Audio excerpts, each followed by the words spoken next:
Hello അസ്സലാമു അലൈക്കും. Welcome back to my channel. അപ്പോൾ ഇന്നത്തെ പുതിയൊരു വീഡിയോയിലേക്ക് എല്ലാ കൂട്ടർക്കും സ്വാഗതം. അപ്പോൾ നമ്മുടെ 2026 ആദ്യത്തെ വ്ളോഗ് കേട്ടോ. അപ്പോൾ ഇതാ സ്കൂളിൽ പോകാൻ വേണ്ടി റെഡി ആവാം കേട്ടോ. അപ്പോൾ സ്കൂളൊക്കെ തുറന്നില്ല, 10 ദിവസം പോയത് അറിഞ്ഞില്ല ലീവ്. അപ്പോൾ അവൾ റെഡി ആവുക കേട്ടോ. പിന്നെ അടുക്കളയിൽ അത്യാവശ്യം രാവിലത്തെ പണിയൊക്കെ കഴിഞ്ഞ്, രാവിലത്തെ പണി പറഞ്ഞാൽ നമ്മുടെ ഇന്ന് മാഗി ആട്ടോ, കുട്ടികൾക്ക് മാഗി മതി പറഞ്ഞപ്പോൾ മാഗി ആട്ടോ വാങ്ങിച്ചു. പിന്നെ ഇതാ ഒക്കെ കുമാരിമാരിനെയൊക്കെ ഒരിക്കലുള്ള ഡ്യൂട്ടി ആട്ടോ. പിന്നെ രാവിലെ എണീച്ചാൽ പിന്നെ വീട് ഒതുക്കാൻ ഇവരിനെയൊക്കെ ഒന്ന് റെഡിയാക്കാനേ നേരം ഉണ്ടാവുള്ളൂ കേട്ടോ. അപ്പോൾ എന്തായാലും എത്ര വർഷം ഓരോ വർഷം പോണത്. അപ്പോൾ നമ്മുടെ രജിക്കുട്ടി ബോട്ടിൽ വേണം പറഞ്ഞിട്ട്, പുതിയ ബോട്ടിൽ വേണം, അമർത്തന ബോട്ടിൽ വേണം പറഞ്ഞാൽ വാശി പിടിച്ച് വാങ്ങിച്ചു കൊടുത്താട്ടോ റിയാസ്ക. പിന്നെ അതും പിടിച്ച് നിങ്ങൾക്ക് കാണിച്ചു തരാൻ വേണ്ടി നിൽക്കുക കേട്ടോ. അപ്പോൾ വെള്ളം നിറയ്ക്കാൻ വേണ്ടി നിൽക്കുകയാണ്. അപ്പോൾ അതിൻ്റെ ഇടയിൽ ഓരോ മേക്കപ്പും പിന്നെ ചായയൊക്കെ കുടിച്ചിട്ടുണ്ട്. ഇപ്പോൾ മാഗി ഉണ്ടാക്കി കൊടുത്തിട്ടില്ല കേട്ടോ, ഞാൻ അത് ഉണ്ടാക്കി കൊടുക്കണം. അപ്പോൾ ആദ്യം സ്കൂൾ ട്രിപ്പ് പ്രിൻസിമോൾ നേരത്തെ പോകും, അവൾക്ക് ഉള്ളിവട്ടിയും ചോറും കേട്ടോ കൊടുത്തത്. അവൾക്ക് നേരത്തെ ചോറുണ്ടായിരുന്നു, അപ്പോൾ അത് ഇത്തിരി ആവിയിൽ വെച്ചിട്ട് അവൾക്ക് കൊടുത്തു കേട്ടോ. പിന്നെ ഞാൻ ഉച്ചക്കൽക്കുള്ളത് അരി ഇടാൻ പോകണുള്ളൂ. അപ്പോൾ അവൾക്കുള്ളത് ഞാൻ വേറെ റെഡിയാക്കി കൊടുത്തു, ഉള്ളിവാട്ടിയും ചോറും ഒരു മുട്ടയും പൊരിച്ചു കൊടുത്തു കേട്ടോ. പിന്നെ ഇവർക്ക് എന്തെങ്കിലും കൊടുക്കണം. പിന്നെയൊക്കെ റെഡിയാക്കി കുളിപ്പിച്ചൊക്കെ റെഡിയാക്കിയിട്ടുണ്ട്. അപ്പോൾ എല്ലാ മുത്തുമണീസിനും സുഖമല്ലേ. അപ്പോൾ ഞാൻ 2 ദിവസം കൂടുമ്പോഴൊക്കെ ഇട്ടപ്പോൾ വ്ളോഗ് ഇടുന്നത്. അങ്ങനെ ഇതാ മാഗി റെഡിയായി. അപ്പോൾ അവർക്ക് ഫാനൊക്കെ ഇട്ടിട്ട് കൊടുക്കട്ടെ. പിന്നെ റൂമൊക്കെ കച്ചറായി കിടക്കുകയാണ്. അപ്പോൾ ഇവർ പോയി കഴിഞ്ഞ് പിന്നെ സമാധാനത്തിലൊക്കെ ഒന്ന് വൃത്തിയാക്കാൻ പറ്റുള്ളൂ കേട്ടോ. അല്ലെങ്കിൽ ഇവർ പോകുമ്പോൾ ഒരു തിരക്കാണ് ഒക്കെ. പിന്നെ ഇപ്പം ഇന്ന് പോകും കേട്ടോ, ആങ്ങളെ വിളിക്കാൻ വരും അങ്ങനെ. അപ്പോൾ ഇതൊക്കെ റെഡി ആയിട്ട് നമ്മൾ റിയാസ്ഖാനെ കാത്തു നിൽക്കുകയാണ് കേട്ടോ. അപ്പോൾ റിയാസ്ക വരാനായി വന്നു കേട്ടോ. അപ്പോൾ വരുന്നുണ്ട്. അപ്പോൾ ഞങ്ങളെല്ലാവരും റിയാസ്ക വരുമ്പോഴത്തേനും റെഡിയായി നിൽക്കണം. പിന്നെ ബാക്കി പണികളൊക്കെ ഞാൻ വന്നിട്ട് കേട്ടോ. രാവിലത്തെ അവർക്കുള്ളത് കൊടുക്കലും എടുക്കലും ഒക്കെ ആയിരിക്കും തിരക്ക്. പിന്നെ ഇവരെയും കൊണ്ട് സ്കൂളിൽ പോകും. സ്കൂൾ വിട്ട് പിന്നെയൊക്കെ ഒന്ന് ആക്കി കൊടുത്ത് നമ്മുടെ റിച്ചുക്കുട്ടിനെയും റൈസിനും തൊണ്ടോളം സ്കൂളിലും ഫാത്തിമക്കുട്ടിനെ ചെയ്തതിനേലും വിട്ടിട്ട് ബാക്കി കലാപരിപാടികളൊക്കെ നമ്മൾ വന്നിട്ട് കേട്ടോ വീട്ടിൽ മെല്ലെ ചെയ്യാമെന്ന് വിചാരിക്കും. ഇവർക്കൊക്കെ ഒരു 9-10 മണിയാകുമ്പത്തിന് പോകണമല്ലോ അങ്ങനെ. അപ്പോൾ അത് കഴിഞ്ഞ് കൊണ്ടാക്കി വന്ന് ഞാൻ പിന്നെ അടുക്കള ഭരണമാണ് കേട്ടോ. അപ്പോൾ നമ്മുടെ 2026 എല്ലാവർക്കും നല്ലൊരു വർഷമായി മാറട്ടെ അല്ലേ. അപ്പോൾ ഞാൻ നേരത്തെ എണീച്ച് സുബൈ നിസ്കരിച്ചു. ഇന്ന് ഞാൻ തഹജ്ജുദ് നിസ്കരിക്കണം എന്ന് വിചാരിച്ചായിരുന്നു കേട്ടോ. നമുക്ക് പുതുവർഷമായിട്ട് അത് കിട്ടട്ടെ എന്ന് വിചാരിച്ച് ഞാൻ കടന്നതായിരുന്നു. പക്ഷേ അത്ര നേരം ഉറങ്ങാത്തതുകൊണ്ട് കുറച്ച് ഉറങ്ങാൻ നേരം വൈകിയ കാരണം എൻ്റെ തഹജ്ജുദ് കിട്ടിയില്ല കേട്ടോ. എനിക്ക് സുബൈ മാത്രമേ കിട്ടിയുള്ളൂ, അല്ലെങ്കിൽ രണ്ടും കിട്ടണതാണ്, ഇപ്പോൾ ഒന്നേ കിട്ടിയുള്ളൂ കേട്ടോ. അപ്പോൾ നിസ്കരിച്ച് നമ്മുടെ എല്ലാ വീഡിയോ കാണുന്നവർക്കും എല്ലാവർക്കും നമ്മളെ സ്നേഹിക്കുന്നവർക്കും ഒരുപാട് നമ്മളെ സഹായിക്കണവർക്കും എല്ലാവർക്കും വേണ്ടി ഞാൻ ദുആ ചെയ്തിട്ടുണ്ട് കേട്ടോ. ചെറുതും വലുതുമായി നമുക്ക് തന്ന എല്ലാ മുത്തുമണീസിനും ഞാൻ എല്ലാവർക്കും വേണ്ടി ദുആ ചെയ്യുന്നുണ്ട്. എപ്പോഴും എന്നും ദുആ ചെയ്യുന്നുണ്ട് കേട്ടോ. എൻ്റെ ദുആയിൽ എന്നും നിങ്ങളൊക്കെ ഉണ്ടാവും. നമ്മുടെ വീഡിയോ കണ്ട് സപ്പോർട്ട് ചെയ്യുന്നവർക്കും എല്ലാവർക്കും. അപ്പം ഈ ഒരു വർഷം നല്ലതായി മാറട്ടെ എന്ന് ഞാൻ എല്ലാവർക്കും വേണ്ടി ദുആ ചെയ്യുന്നുണ്ട് കേട്ടോ. പിന്നെ അപ്പോൾ ചോറിഞ്ഞ് തിളപ്പിച്ച് അതിൽ ഇറക്കി വെക്കണം കേട്ടോ. അപ്പോൾ കുറച്ച് വേവുള്ള അരിയായി കാരണം ഞാൻ റൈസ് കുക്കറിലാട്ടോ. അവിടെ ആകുമ്പോൾ പിന്നെ നമുക്ക് അടുപ്പ് സൗകര്യം ഉണ്ടായിരുന്നു. പിന്നെ ഇവിടെ അടുപ്പ് കത്തിക്കാനും പറ്റില്ല, മുകളിലായതുകൊണ്ട് താഴത്ത് ഇറങ്ങിപ്പോയിട്ട് റോഡിൻ്റെ അവിടെ എവിടെയെങ്കിലും വെച്ചിട്ട് കത്തിക്കേണ്ടി വരും. അപ്പോൾ കുറച്ച് മനപ്രയാസത്തിലും കൂടെയാണ് ഞാൻ. അപ്പോൾ എല്ലാതും മാറാൻ വേണ്ടി നിങ്ങളും എനിക്കും വേണ്ടി ദുആ ചെയ്യണം കേട്ടോ. അപ്പോൾ അങ്ങനെ നമ്മുടെ കുറച്ച് പാത്രങ്ങളൊക്കെ ഉണ്ടായിരുന്നു കഴുകാൻ. പിന്നെ ആങ്ങളെ വന്നതെന്ന് പറഞ്ഞല്ലോ, അവൻ വന്ന് ഉമ്മാനിപ്പനെയൊക്കെ കൂട്ടിയിട്ട് പോയി. അപ്പോൾ ഇനി കുറച്ച് ദിവസം അവിടെ ആയിരിക്കും എല്ലാവരും. ഇപ്പോൾ ഡോക്ടറെ കാണിക്കാൻ വേണ്ടി വന്നതാണ് കേട്ടോ. അപ്പോൾ ഇനി ആങ്ങളുടെ അടുത്തായിരിക്കും കുറച്ച് ദിവസം. പഠിച്ചവനെ ഇരിക്കാനൊരു സ്വന്തമായിട്ടൊരു വീടുണ്ടെങ്കിൽ ഇപ്പോൾ അവരിനെ അങ്ങോട്ടും ഓട്ടിക്കേണ്ട ഒറ്റ ആവശ്യം വരില്ല അല്ലേ.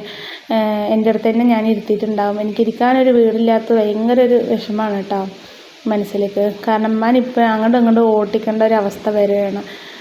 കാരണം വീട് അധികം ആളുകൾ പറഞ്ഞിട്ട് വീട് കിട്ടണില്ല. അങ്ങനെ ഓരോരോ പല പ്രശ്നങ്ങളാണ് കേട്ടോ. അപ്പോൾ പഠിച്ചം എത്രയും പെട്ടെന്നൊരു ഇരിക്കാനൊരു ചാളാക്കി കിട്ടി നമുക്ക് നമ്മുടെ ഉമ്മാനിപ്പാനും അങ്ങോട്ടും ഓട്ടിക്കാണ്ട് ഒപ്പം ഇരുത്തി നോക്കാമല്ലോ എന്നുള്ളൊരു ആഗ്രഹം എനിക്കുണ്ട്. മരിക്കണതിൻ്റെ ഉള്ളിൽ അത് നടക്കുമെന്ന് എനിക്കറിയില്ല കേട്ടോ. അപ്പോൾ അവർ അങ്ങോട്ടും പോണ് കാണുമ്പോൾ ഭയങ്കര സങ്കടമാണ് മനസ്സിലേക്ക്. പുറത്തും പറയാൻ പറ്റില്ല, ആരോടും പറയാനും പറ്റാത്തൊരു സങ്കടം തന്നെ പറയാം. എത്രയും പെട്ടെന്ന് നമുക്ക് വേണ്ടൊരു ചാളുണ്ടെങ്കിൽ ആരുടെയും കണ്ണും മോറും കാണും വേണ്ട, ഒന്നും ചെയ്യണ്ടല്ലോ. അവനവൻ്റെ ഇതിലിരുത്തിയിട്ട് നമുക്ക് അവനെ നോക്കാമല്ലോ.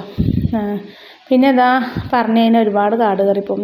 ഈ ഒരു വർഷം നമുക്ക് എല്ലാവർക്കും നല്ലതായി മാറട്ടെ. പിന്നെ ഇനിയിപ്പോൾ റൂമിലുള്ള പണികളാട്ടോ. മക്കൾ പോണതിൻ്റെ ഇതിൽ കിടക്കണതൊക്കെ അങ്ങോട്ടും ഇങ്ങോട്ടൊക്കെ ആയി നല്ലൊരു തണുപ്പ്, ഇപ്പോൾ ഒരു ചെറിയൊരു തണുപ്പൊക്കെ ഉണ്ട് തോന്നുന്നു അല്ലേ. തണുപ്പുള്ള കാരണം എല്ലാ കമ്പിളിയും പുതപ്പും ഒക്കെ വലിച്ചു വാരി ഇട്ടിട്ടുണ്ട് കേട്ടോ. അപ്പോൾ ഇതൊക്കെ അവർക്കിപ്പോൾ ഒന്നും അറിയണ്ടല്ലോ, നമ്മൾ തന്നെ ഒക്കെ തിരുമ്പി അടുക്കി പെറുക്കി വെക്കണം, നമ്മൾ തന്നെ ചെയ്യണ്ടേ. ഇപ്പം നനച്ചുള്ളി നോമ്പൊക്കെ വരാൻ പോകണം, നനച്ചുള്ളി പണികളൊക്കെയാണ് വരാൻ പോണത്. ഡെയിലി ചെയ്താലും എന്നാലും നമുക്ക് ആ സമയമാകുമ്പോൾ കുറച്ച് ജനൽ വാതിലൊക്കെ തുടക്കാനും അടിക്കാനും ഒക്കെ ഉണ്ടാവില്ലേ. അപ്പോൾ പിന്നെ പഴയ പാത്രങ്ങളൊക്കെ ഒഴിവാക്കിയതുകൊണ്ട് പിന്നെ അതിൻ്റെ ഒരു മല്ലിക്കാട്ടിലൊന്നും ഇല്ല കേട്ടോ നമ്മളിതിൽ ഈ വീട്ടിലേക്ക് വരുന്ന സമയത്ത്. പിന്നെ നമ്മുടെ പുതുവർഷം ഇവിടെയാണ്, ഈ വീട്ടിലാണ് നമുക്ക് ഏകിക്കണ. ഇനി ഇവിടുന്ന് ഒരു സ്വന്തം വീടായിട്ട് പോകാനുള്ളൊരു പഠിച്ചവൻ തോഫിക്ക് നൽകട്ടെ എന്നാണ് ഞാൻ വിചാരിക്കണം. അമ്മയും പഠിച്ചവനെ നിങ്ങളും എനിക്ക് വേണ്ടി ദുആ ചെയ്യുക കേട്ടോ. അപ്പോൾ അമ്മ ഇപ്പം അങ്ങനെ അങ്ങോട്ടും പോയി കളിക്കുമ്പോൾ അതൊരു സങ്കടമുണ്ട്. പിന്നെ എന്താണ് 2026 ഇപ്പോൾ ഈ ഒരു വർഷം പെട്ടെന്നായിരിക്കും നീങ്ങിപ്പോവുക. ഇനിയിപ്പോൾ അടുത്ത വർഷം നമ്മുടെ റയീസ് കുട്ടിക്ക് ഒരു ചെക്കപ്പും കാര്യങ്ങളൊക്കെ ഉണ്ട്, അതും ഇപ്പോൾ ദാവറത്തിനാവും. അത് അവനിക്ക് പിന്നെ സുന്നത്തൊന്നും കഴിച്ചിട്ടില്ല കേട്ടോ, സർജറി കഴിഞ്ഞ കാരണം സുന്നത്തൊന്നും കഴിച്ചിട്ടില്ല. പിന്നെ അതൊന്ന് കഴിക്കാനുണ്ട്. ഇനിയിപ്പോൾ ഡോക്ടറിൻ്റെ അടുത്ത് ചോദിച്ചിട്ട് ചെയ്യാൻ പറഞ്ഞിട്ട് കേട്ടോ. അല്ലാണ്ട് ഇവിടെ നമ്മൾ ഒരു ഡോക്ടറിനെ കണ്ട് ചോദിച്ചു, പക്ഷേ ആ ഡോക്ടർ ചെയ്യണ്ടെന്നാണ് കേട്ടോ പറഞ്ഞത്. അപ്പോൾ അവനിക്കിപ്പോൾ 9 വയസ്സായില്ലേ, ഈ പ്രായത്തിൽ ചെയ്താലല്ലേ ഒരു ഇതുണ്ടാവുള്ളൂ. അപ്പോൾ എന്തായാലും ഡോക്ടർ ചെയ്യണ്ടെന്ന് പറഞ്ഞുകൊണ്ട് കേട്ടോ ഞാൻ ചെയ്യാത്തത്. ഇനിയിപ്പോൾ അതിൻ്റെ ഒരു ഇതും കൂടി ഉണ്ട്, അവൻ്റെ അതൊന്ന് കഴിഞ്ഞ് കിട്ടിയാൽ സമാധാനമാവുള്ളൂ. പിന്നെ മദ്രസയിലൊക്കെ ചേർത്തണ്ടേ. പിന്നെ ഇതുള്ള ലോഡ് പുതപ്പുകളൊക്കെ മക്കൾ തണുപ്പ് പറഞ്ഞിട്ട് ഓരോന്ന് ഈരണ്ടറൊക്കെ വലിച്ചിട്ടിട്ടുണ്ട് കേട്ടോ. പിന്നെ അതൊക്കെ ഒന്ന് മടക്കി അടുക്കി പെറുക്കി വെക്കണം. പിന്നെ ബെഡ് പിന്നെ കനല്ലാത്തതുകൊണ്ട് നമുക്ക് സിമ്പിളായിട്ട് പൊന്തിക്കാനും പറ്റും. അപ്പോൾ അങ്ങനെ ഞാൻ എൻ്റെ ബെഡും ഒക്കെ ഒന്ന് തട്ടിക്കൊട്ടി മടക്കിയിട്ടുണ്ട്. പിന്നെ കുട്ടികളുടെ ബെഡും പാത്തുക്കുട്ടനെ നമ്മൾ ശ്രദ്ധിക്കണം കേട്ടോ, അവളാണ് ആകെ എനിക്ക് പണി തരിക. മൂത്രമൊഴിച്ചിട്ടൊക്കെ എപ്പോഴും കുറച്ചെങ്കിലും ഉണ്ടാവും അവളുടെ ഒരു മൂത്രത്തുണികൾ അലക്കാനൊക്കെ. അപ്പോൾ ഇനി അടിച്ച് വാരണം കേട്ടോ. അപ്പോൾ ഞാൻ ഇന്നലെ അടിച്ച് വാരുന്ന സമയത്ത് ഇന്നലെ പുറത്ത് സ്റ്റെപ്പ് ഞാനിങ്ങനെ അടിച്ച് വാരിയായിരുന്നു കേട്ടോ. വാരിയിട്ട് മുറ്റമൊന്നും അടിച്ച് വിടാൻ പറഞ്ഞിട്ട് ഉള്ളടിച്ച് വാരുന്ന ചൂല് ഞാൻ സ്റ്റെപ്പിൻ്റെ അവിടെ വെച്ചപ്പോൾ ഞാൻ ചൂലൊന്ന് ചവിട്ടി അങ്ങനെ വഴുക്കി കേട്ടോ. അവിടെ ഭാഗ്യം കൊണ്ട് എവിടെയും വീണും തട്ടിയൊന്നുമില്ല. ചൂലൊന്ന് വളഞ്ഞു. ഇനിയിപ്പോൾ അത് അടിക്കാൻ പറ്റുമോ അറിയില്ല, അടിച്ചു നോക്കിയാലേ അറിയുള്ളൂ എന്താ പാടെന്നുള്ളത്. ഒന്നായിട്ട് ഇനി ഓടിയോ എന്ന് എനിക്കറിയില്ല. എന്തായാലും എൻ്റെ നടുവോടിയത്ത് ഭാഗ്യം കേട്ടോ. ചൂലെടുത്തിട്ട് വന്ന് ഞാൻ അടിക്കാൻ വേണ്ടി നോക്കുമ്പോൾ വളഞ്ഞിട്ടുണ്ടായിരുന്നു. വളഞ്ഞതൊന്ന് നീർത്തിയതാട്ടോ, രണ്ട് കഷ്ണമായിട്ട് കയ്യിൽ വന്നു എന്ന് തന്നെ പറയാം. അങ്ങനെ നമ്മുടെ ചൂല് ചത്തുപോയി. 4 മാസം നിന്നു കേട്ടോ അവിടെ വാങ്ങിയിട്ട്. 4 മാസം തന്നെ നല്ലൊരു ചൂലായിരുന്നു കേട്ടോ. മുടിയാണെങ്കിലും നല്ല പളിച്ചെന്നാവും കേട്ടോ. അങ്ങനത്തെ ഒരു ചൂല് ഇപ്പോൾ കയ്യിൽ നിന്ന് അങ്ങനെ മിസ്സായി പോയപ്പോൾ സങ്കടം. ഇനി വേറെ വാങ്ങാണ്ട് അടിക്കാൻ നിവർത്തിയില്ല. നമ്മുടെ പഴയ വീട്ടിലാണെങ്കിൽ നമുക്ക് ഇഷ്ടംപോലെ ചൂലുണ്ടാവും. അപ്പോൾ ഇവിടെ ഞാൻ അവിടെ നിന്ന് ഇങ്ങോട്ട് വരുമ്പോൾ അവിടെയൊക്കെ കൊടുത്തിട്ടാട്ടോ അങ്ങോട്ട് വന്നത് എല്ലാവർക്കും. അപ്പോൾ ഇവിടെ വന്നപ്പോൾ ഇങ്ങനത്തെ ഒരു ചൂലായിക്കോട്ടെ എന്ന് വിചാരിച്ചിട്ട് വാങ്ങിയതാണ്. 4 മാസം നിന്നു. അത് കഴിഞ്ഞപ്പോൾ അതിൻ്റെ കാലാവധി കഴിഞ്ഞു എന്ന് തന്നെ പറയാം. അടിക്കാൻ നോക്കിയതാണ് കാട്ടലിൻ്റെ അടി. സംഭവം ശരിയായി വരുന്നില്ല. കഷ്ടമായിപ്പോയി.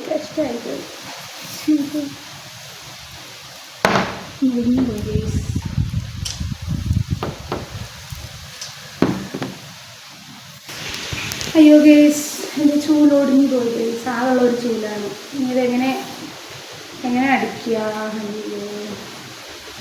പിന്നെ ഒരു അതേ വെച്ച് കെട്ടേണ്ടി വരില്ലേ? ആ ഉണ്ടായിരുന്ന ഒരു ചൂല് മുറിയില്ല.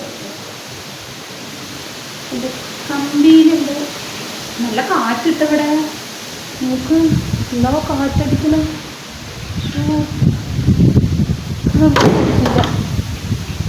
നല്ല കാറ്റിട്ടവിടെ, സൂപ്പർ കാറ്റ്. ഇനി അടിച്ച് വിടണം, ഒന്ന് തിരുമ്പണം, ഇത്രയും പണിയുണ്ട് കേട്ടോ. അപ്പോൾ നമ്മുടെ ചൂല് പണി തന്നു. ഇപ്പോൾ കടയിൽ കിടക്കണം ചൂല്. പഴയ വീട്ടിലിരിക്കുമ്പോഴേ ഒരു കെട്ട് ഓലച്ചൂലുണ്ടായിരുന്നു. അതൊക്കെ ഞാൻ വരുമ്പോൾ ഓർഡറിലേക്കൊക്കെ കൊടുത്തിട്ട് വന്നാൽ ഇപ്പം എന്തായി, എനിക്കൊരു ചൂലടിക്കാനുണ്ട്. ഇപ്പോൾ എന്താ ചെയ്യുക? ചൂല് കടയിൽ നിന്ന് വാങ്ങാണ്ട് അടിക്കാൻ പറ്റില്ല ഇതിനുള്ളിൽ മൊത്തം. അപ്പോൾ ഇതാ റൂമൊക്കെ ഏകദേശം ഞാൻ അടുക്കി പെറുക്കി ഒതുക്കി ഇനി അടിച്ച് വാരിയാൽ മാത്രം മതി കേട്ടോ. പിന്നെ പുറത്ത് നമ്മുടെ സിറ്റ് ഔട്ടിൽ നല്ല കാറ്റാട്ടോ. വോയിസ് ഓവർ കൊടുക്കുമ്പോൾ ഒരു സൗണ്ട് ഇങ്ങനെ വരുന്നത് കാറ്റിൻ്റെയാണ്. ഇന്നത്തെ വീഡിയോ എത്ര ഉള്ളൂ. എൻ്റെ അടിക്കൽ മുടങ്ങി. എന്തെങ്കിലും കറി വെക്കണം, തിരുമ്പായിട്ടുണ്ട്. അപ്പോൾ നമ്മുടെ കുഞ്ഞാപ്പൂ എവിടെടാ? നമ്മുടെ പഴയ പോയ പേര് കുഞ്ഞാപ്പൂ മുത്തുപടി എന്നല്ല ഇട്ടത് കേട്ടോ. അണ്ണാക്കുട്ടി ഏത് അണ്ണാക്കുട്ടിനെ കണ്ടാലും കുഞ്ഞാപ്പൂ മുത്തുപടി കൊടുക്കും. ഇവിടെ ഇരുന്ന നല്ല കാറ്റാട്ടാ. ചൂല് പോയി സങ്കടത്തിൽ ചെയ്യാനിരിക്കുക. ഇനിയിപ്പോൾ ചൂല് അറിയാം കണ്ട് പറഞ്ഞിട്ടുണ്ട് വാങ്ങിക്ക് വരാൻ. ചൂലില്ലെങ്കിൽ നമുക്ക് അടിക്കാൻ പറ്റില്ലല്ലോ. അവിടെ ഇരിക്കുമ്പോൾ ചൂലിൻ്റെ വില അറിയില്ല. ഇവിടെ വന്നപ്പോൾ അതും അറിഞ്ഞു. അപ്പോൾ ഞാൻ കുറച്ച് ബ്രെഡ് ഇട്ട് കൊടുക്കാം കേട്ടോ. നമ്മുടെ കുഞ്ഞാപ്പ് വരുമോ നോക്കാം. ഇവിടെ ഇതാ എന്നാ എന്നാൽ ചിലപ്പോൾ ഇങ്ങനെ എടുത്ത് തിന്നു. ഇതാടാ ഇവിടെ ഒളിഞ്ഞിരിക്കായിരിക്കും. സൗണ്ടില്ലാണ്ടാകുമ്പോൾ വന്ന് എടുത്ത് തിന്നു കേട്ടോ. അങ്ങനെയാണത്. ബാ ബാ ശരിയാണെങ്കിൽ നിങ്ങൾക്ക് കാണിച്ചു തരാം. ബാ ബ്രെഡ് തിന്നാൻ വരും. അപ്പോൾ ഇന്നത്തെ വീഡിയോ ഇഷ്ടപ്പെട്ടിട്ടുണ്ടാവും വിചാരിക്കുകയാണ്. ഇഷ്ടപ്പെട്ടിട്ടുണ്ടെങ്കിൽ സബ്സ്ക്രൈബ് ചെയ്യുക, ലൈക്ക് ചെയ്യുക കേട്ടോ. നിങ്ങളുടെ അഭിപ്രായങ്ങളൊക്കെ കമൻറ്റും ചെയ്യുക. എന്തായാലേ എത്ര വേഗം ഓരോ മാസം ഇതാ പറഞ്ഞിട്ട് പോകും. ഇപ്പോൾ അടുത്ത എത്ര വേഗം 2026 ഇനിയിപ്പോൾ ഇതാ പറയുമ്പോഴത്തേനും 2027 ആവും. 27 നമ്മുടെ റേസ് കുട്ടിക്ക് ടെസ്റ്റിന് പോകേണ്ടത് കേട്ടോ. ഏപ്രിലാണ് സെപ്റ്റംബറിലാണ് 16-ാം തീയതിയാണ് പോകേണ്ടത്. നമ്മളാ കീരി നോക്ക് ആ വീട്ടിൽ കയറി പോണത് കാണിച്ചിട്ട് ഒരെണ്ണം കാണാൻ പറ്റണം. ഫുൾ ഇതുപോലെ കാണിച്ചിട്ടാ എനിക്ക് ഏതോ പോകുന്നുണ്ട് കീരി ആ വീടിൻ്റെ അവിടെ നോക്ക്. ഞാൻ ബാക്ക് ക്യാമറയിൽ കാണിച്ചു കേട്ടോ. ഓടുന്നുണ്ടോ കുടുകുടുകുടുന്ന് ഓടിപ്പോയത്. ആ തെങ്ങിൻ്റെ അവിടെ നോക്ക്, തെങ്ങിൻ്റെ അവിടെ നോക്ക് കീരി കണ്ടതാ.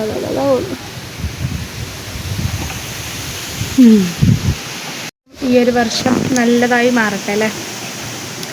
അപ്പോൾ നല്ലൊരു വീഡിയോ പിന്നെ വരാം. Bye bye.